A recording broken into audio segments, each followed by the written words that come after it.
March 8th. God hath set the members every one of them in the body as it hath pleased him. 1 Corinthians 12 verse 18. No member of the body of Christ can say that he has no need for another member, and no member may say that there is nothing whatever that he can do in the service of the body.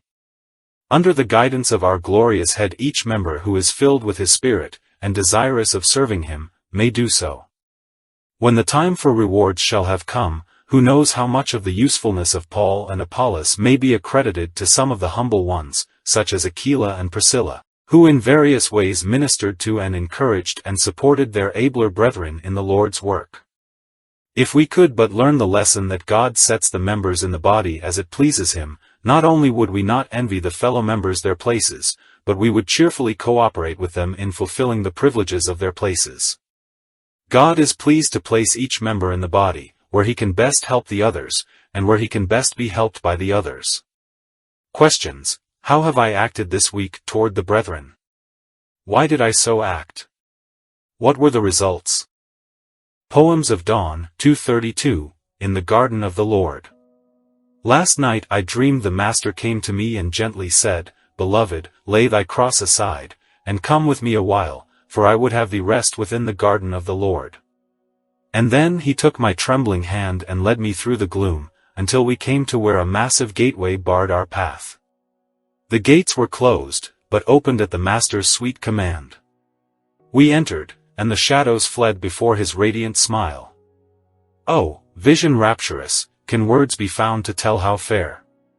10,000 roses beckoned with love's crimson hue, and round about our feet the violets nestled in their purple grief, while velvet pansies, clothed in royalty, together grew, with lovely, clinging, pink and white sweet peas, and close beside, the lilies of the valley bent in sweet humility. And everywhere, the tender grass, a carpet soft and cool. And often as we passed, the Master's hand with loving touch, did rest upon some drooping flower, and lo! At once it seemed, refreshed.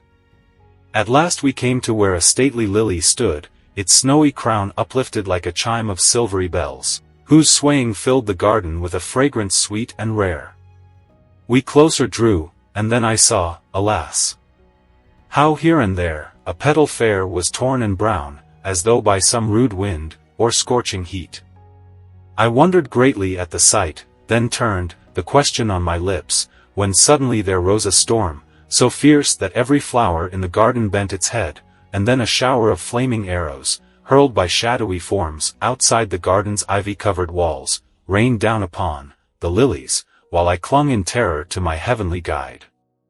A moment only did the storm prevail, and then I heard the Master's, Peace, be still. The tempest ceased, and there was calm, the wondrous light grew dim, the garden vanished, and I woke. The Master had not spoken thus, and yet I seemed to know, the fair dream garden was a picture of his little ones. He neither sleeps nor slumbers in his watch care over these, and then the thought, if in this garden I might choose my place, would I be like the rose? Ah! No, lest in my passionate zeal, to show by works my heart of love, should forget the thorns, dear Lord, and wound thy loving hand. Ah! Then, perhaps I would, the lily be, and sound thy blessed truth o'er land and sea, in clear-toned eloquence. Ah!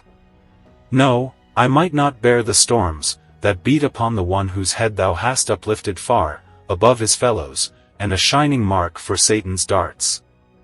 And thus I thought on each and all that garden's lovely ones, then cried, My blessed Lord, if I might choose.